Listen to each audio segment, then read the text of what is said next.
একটা দৃশ্য সংক্ষেপে শুরুতে দেখায় নিছি, তবে এইবারে আরেকটা দৃশ্য, সেটা আমার নিজের সাথে ঘটে যাওয়া, সংক্ষেপে অন্য বিষয়ে বলে নিচ্ছি। সেটা হচ্ছে আজকে যেদিন ভিডিওটা রেকর্ড করতেছি সেদিন হচ্ছে 13ই অক্টোবর 2023। মূল ব্যাপারে কিন্তু আসতেছি, ধৈর্য হারাবেন না, মূল ব্যাপারে আসতেছি। আজকে হচ্ছে যেদিন রেকর্ড করতেছি সেদিন হচ্ছে 13ই অক্টোবর 2023।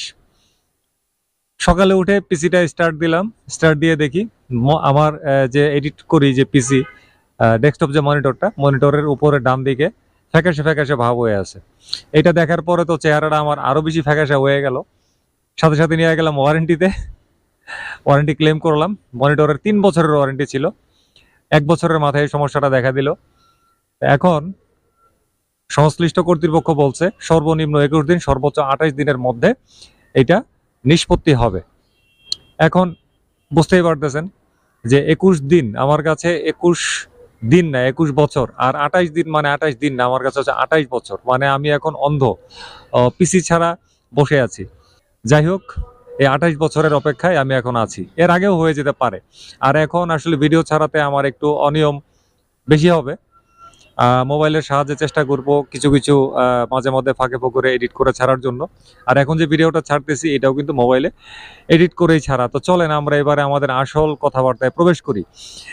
শুরুতে যে দৃশ্যটা দেখাইছি এটা হচ্ছে কিন্তু কি ফ্রিকশন প্লেট, তারপর হচ্ছে ক্লাচ প্লেট, তারপরে হচ্ছে ক্লাচ সেন্টার, ক্লাচ বাটি, ফুল অ্যাসেম্বলি। হ্যাঁ, এখন এই অ্যাসেম্বলিটা হচ্ছে কিন্তু ইয়ামাহা FZS ভার্সন 2 এর ক্লাচ অ্যাসেম্বলি, যেটা একেবারে ড্যামেজ হয়ে গেছে। এটাকে আর রিপেয়ার করা সম্ভব না, যার দরুন এইটা আবার ফুল অ্যাসেম্বলি নতুন ক্রয় করে তারপর ইনস্টল করতে হবে সংশ্লিষ্ট বাইকে।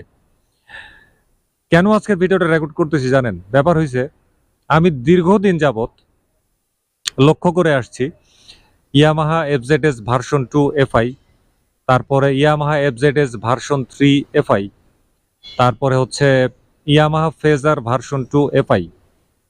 এই মোটরসাইকেলগুলোর মধ্যে ক্লাচ অ্যাসেম্বলি খুব তাড়াতাড়ি নষ্ট হয়ে যাচ্ছে। বুঝাইতে পারছি? এই মোটরসাইকেলগুলোর মধ্যে ক্লাচ অ্যাসেম্বলি খুব তাড়াতাড়ি নষ্ট হয়ে যাচ্ছে।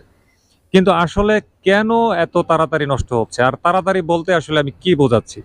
তাড়াতাড়ি বলতে আসলে বোঝাচ্ছি যে ধরেন 15,000 কিলোমিটার, 20,000, 10,000, 30,000, সর্বোচ্চ গেলে 35 বা 38-40,000, এর মধ্যেই দেখা যাচ্ছে কি এই সমস্ত বাইকের ফুল ক্লাচ অ্যাসেম্বলি ড্যামেজ হয়ে যাচ্ছে, নষ্ট হয়ে যাচ্ছে স্থায়ীভাবে।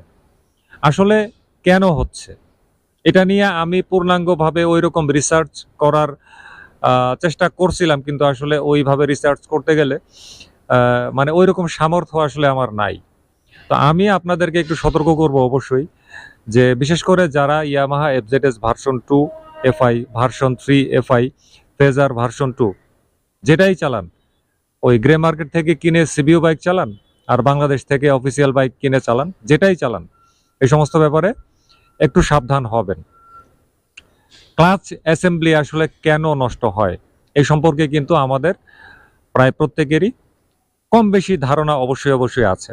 সবাই একটু সাবধান হবেন যে হাফ ক্লাচ করে বাইক না চালানোর ব্যাপারে। হাফ ক্লাচ করে আমাদের মধ্যে অনেক মানুষ আছেন এখনো, বিশেষ করে যারা নতুন বাইক চালান তাদের ক্ষেত্রে এই জিনিসটা একটু বেশি দেখা যায়, যে তারা ফাঁকা রাস্তাতেও ক্লাচ টেনে ধরে রেখে তারপরে থ্রটল দেন।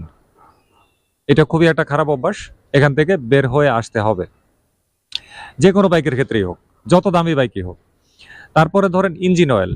ইঞ্জিন অয়েল আপনি যেটাই দেন না কেন আপনার কোম্পানি নির্দেশিত গ্রেড অবশ্যই ব্যবহার করতে হবে, পরিমাণ অনুযায়ী ব্যবহার করতে হবে, এবং অবশ্যই আপনাকে অরিজিনাল ইঞ্জিন অয়েল ব্যবহার করতে হবে। তো এই যে একটু জোর দিয়ে বললাম অরিজিনাল, এই অরিজিনাল ইঞ্জিন অয়েল যদি না হয়, নকল ইঞ্জিন অয়েল যদি আপনার ক্লাচ অ্যাসেম্বলি এর চুয়ানি খায়, তাইলে কিন্তু এই ক্লাচ অ্যাসেম্বলি অতি দ্রুত নষ্ট হয়ে যাবার প্রবল আশঙ্কা থাকে। সুতরাং অরিজিনাল ইঞ্জিন অয়েলের ব্যাপারে কোনো কম্প্রোমাইজ করবেন না। তারপরে আসেন ক্লাচ অ্যাডজাস্ট। আমরা যারা সিটিতে বিশেষ করে বাইক রাইড করি হেভি ট্রাফিকের মধ্যে, আমাদের কিন্তু শুধু ক্লাচ চাপাচাপি এবং গিয়ার পরিবর্তনের উপর দিয়েই থাকতে হয় সারাক্ষণ, যতক্ষণ রাস্তার মধ্যে থাকে। খুব ঘন ঘন দেখা যায় মিনিটে আপনাকে 15-20 বার ক্লাচ টানা লাগছে, বা 10 বার 8 বার ক্লাচ টানা লাগছে। গিয়ার ধাপাধাপ 1 মিনিটের মধ্যে 3 বার 4 বার করে চেঞ্জ করা লাগছে। তো চেষ্টা করবেন, একটু চেষ্টা করবেন যে ক্লাচ গিয়ার যতটা কম ব্যবহার করা যায়।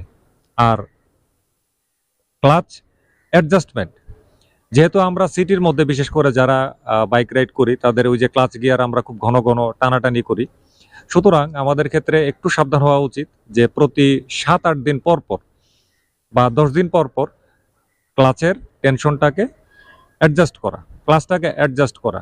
আবার ক্লাচ অ্যাডজাস্ট করতে গিয়ে এমন কাজ যেন না হয় যে ক্লাচ খুব টাইট হয়ে গেছে। এই বেশি টাইট হয়ে গেলেও কিন্তু ক্লাচ অ্যাসেম্বলির উপরে খুবই বাজে একটা প্রভাব পড়ে, যে কোনো বাইকের ক্ষেত্রেই হোক। আর ইয়ামাহা FZS ভার্সন 2 FI বলি আর যাই বলি, এই সমস্ত বাইকের মধ্যে কিন্তু আরেকটা প্রবলেমের কারণে ক্লাচ অ্যাসেম্বলি খুব দ্রুত চলে যেতে পারে, সেটা হচ্ছে কি ম্যানুফ্যাকচারিং ফল্ট। তো আমি যেটা আসলে সন্দেহ করি আর কি, যে সম্ভবত ম্যানুফ্যাকচারিং কোনো ইস্যু হয়ে থাকতে পারে। আর না হলে মানে 20,000, 25,000, 30,000, 35,000-এর মধ্যে এত FZS version 2 FI, FZS version 3 FI, Fazer version 2 clutch assembly ড্যামেজের দৃশ্য কেন চোখে পড়ে? এবং ফ্রিকশন প্লেটগুলো বিশেষ করে এমনভাবে ড্যামেজ হয়, মানে পুরো অঙ্গার হয়ে যাচ্ছে। 20,000 কিলোমিটারেও আমি দেখতেছি অঙ্গার হয়ে যাচ্ছে, 25,000-এও দেখছি পুরো অঙ্গার হয়ে যাচ্ছে। মানে এই অঙ্গার হওয়ার ভাব দেখা আমার কাছে মনে খটকা লাগে যে হয়তোবা ম্যানুফ্যাকচারিং জনিত কোনো সমস্যা হয়ে থাকতে পারে।